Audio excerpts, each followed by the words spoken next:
या शेतकऱ्याला अजून कुणी ओळखलं नाही बघा. दादा, मटन ताट कितीला? 300 रुपये. 300 रुपये. आणि राईस प्लेट? 180. दादा, नुसतं चपाती भाजी मिळेल का? होय मिळेल की. किती? 70 रुपये. बरं द्या.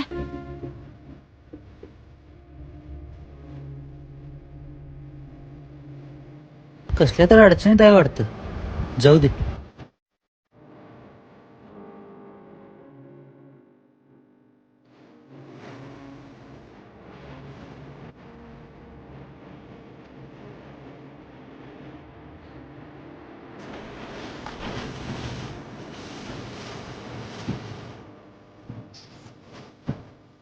अहो दादा, वावरात डायरेक्ट इकडेच आणली बघा.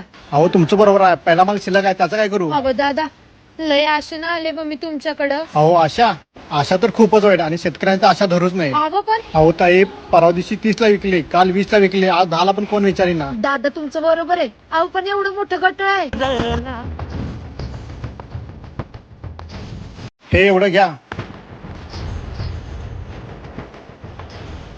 अहो दादा, अहो एवढं कशाला? असू द्या हो जेवा. अहो पण एवढं द्यायचं नव्हतं.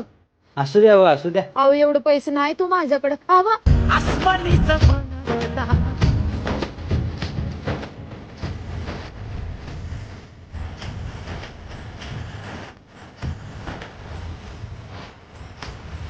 ते नाही, तुम्ही कुठलं आणि इकडे कसं काय? अहो आम्ही वाडीच भाजी विकायला आलं होतं. म्हणलं भाजीला चांगला भाव मिळेल, पण कुठलं काय, त्यात आधीच पावसानं नुकसान झालंय. हा. अहो आणि कुठलं काय, नुसतं 1200 रुपये मिळालं. मागच्या 1-2 आठवड्यात विचारलं, पण त्यांनी भाव लय सांगायला लागलं. तुम्ही चपाती भाजी 70 रुपये देतो म्हणले, म्हणून बसले लगेच जेवायला. आणि 200-300 रुपये जेवायला घालायला एवढे पैसे नाही तू शेतकऱ्याकडं. तुमचं बरोबर आहे हो. अहो हिथं आणि जेवायला 200-300 रुपये घालू पतर तेवढा घरातला खर्च भागतोय हो. हा. आणि ते नव, हे राहू दे तुम्हासनी. हो हे कशाला? अहो असू द्या. आणि ह्याचं किती द्यायचं? अहो तुम्ही आज माझ्या पोटात 2 घास घातले, आम्ही 4 घालू. अहो माझं ऐकून तर घ्या. अहो दादा, गरीबाची चेष्टा करताय वय. अहो मी तुम्हाला नुसतं चपाती भाजी द्या म्हणलं, तरी तुम्ही मला राईस प्लेट दिलीच ना. अहो नाही नाही. पण कसं आहे, या शेतकऱ्याला अजून कुणी ओळखलं नाही बघा.